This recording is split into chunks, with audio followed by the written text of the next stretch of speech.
Previously, in our story of Opio and Akero, we saw in the second part that Kato, brother to Akero, came and met Opio, and they had a tough discussion about what happened. And Kato decided that Opio had to go and meet the elders to decide his fate. So today we are continuing with part 3 of our story. Thank you so much. Later that day, Opio was brought before the village elders. They listened to his confession, their faces grave as he told them everything. The decision was swift. Opio would be expelled from the village, never to return. It was the harshest punishment they could give without taking his life. As Opio left the village for the last time, he glanced back at the place that had once been his home.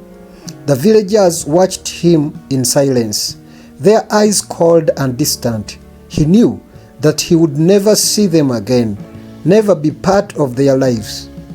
He had destroyed everything, but even as he walked away, his heart heavy with sorrow, Opio couldn't help but feel a strange sense of relief. He had confessed his sin, faced the truth, and accepted his punishment. It wasn't peace. He knew that would take a lifetime to find, but it was a start. And as he disappeared into the forest, he whispered to the wind, "Akero, I am sorry."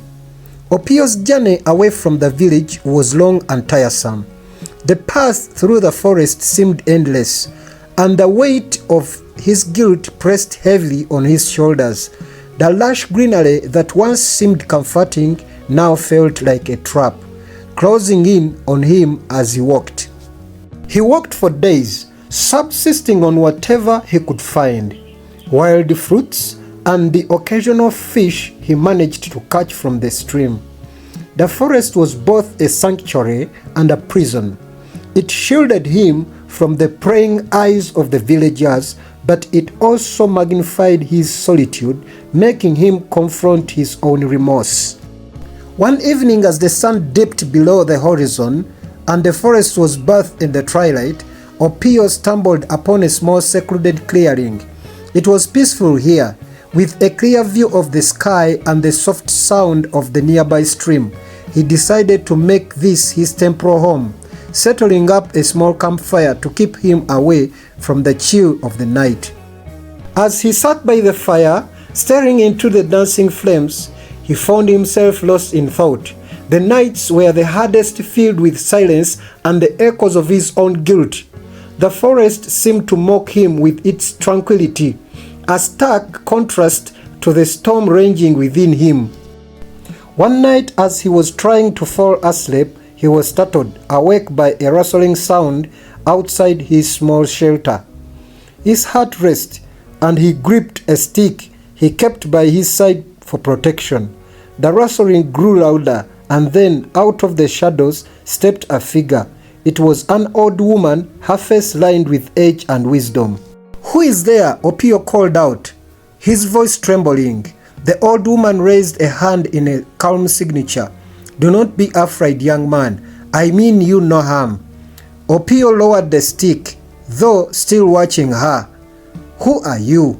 "I am Muzei," she replied, sitting down across from the fire. "I live not far from here. I heard of your story. The forest has many ears." Opio's eyes widened. "You know about what I've done?"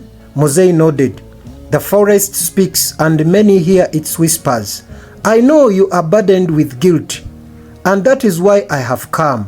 "Why?" Opio asked, his voice filled with desperation. "What can anyone do for me now?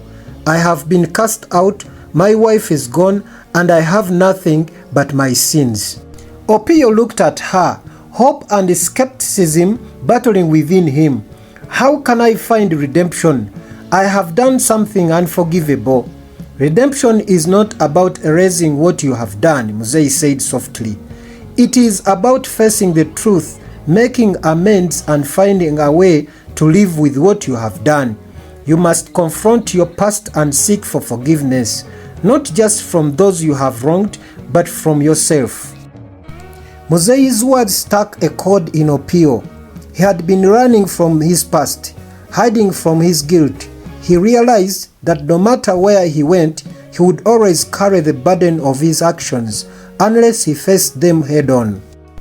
Over the next weeks, Muzei became a guide and a mentor to Opiyo. She taught him to live in harmony with the forest, to find peace in the small things, and to confront his inner turmoil. Through meditation and reflection, Opiyo began to find a measure of peace. The nightmares became less frequent, and the whispers of Akelo's voice softened into a distant echo. One day Muzei took Opiyo to a sacred place deep in the forest, where the trees were ancient and the air was thick with the smell of earth and leaves. It was a place of deep spiritual significance, and Muzei encouraged Opiyo to speak his heart aloud. Opiyo stood alone in the clearing. The silence around him was intimidating. He took a deep breath and began to speak, his voice trembling but growing stronger with each word. Akelo, I am sorry for what I have done. I was blinded by my own fears and insecurities. I know I can never undo the pain I have caused, but I am trying to change. I am seeking for forgiveness from you, from myself, and from the world. As he spoke, he felt a strange sense of relief. The burden he had carried for so long seemed to be lightened. If only just a little. It was not a cure, nor was it a miracle, but it was a step towards healing. Muzei watched from a distance, her face serene. Your journey is not over, Opiyo. The path to redemption is long and difficult, but you are now on it. Continue to seek peace, to live honestly, and to find ways to help others. That is the way to true mending. Opiyo nodded, understanding the weight of her words. He thanked Muzei for her guidance and continued his journey. Now with a clear sense of purpose, he knew that redemption would not come easily or quickly, but he was determined to face his past and work towards a better future. As he traveled through the forest, Opiyo encountered other travelers and villagers, sharing his story and offering help where he could. He learned that redemption was not just about seeking forgiveness, but also about making positive difference in the lives of others.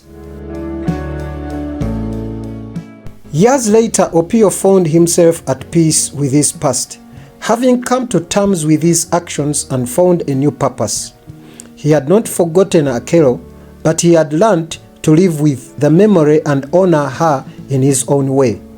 He had faced his demons, sought forgiveness, and found a measure of peace in the journey of redemption.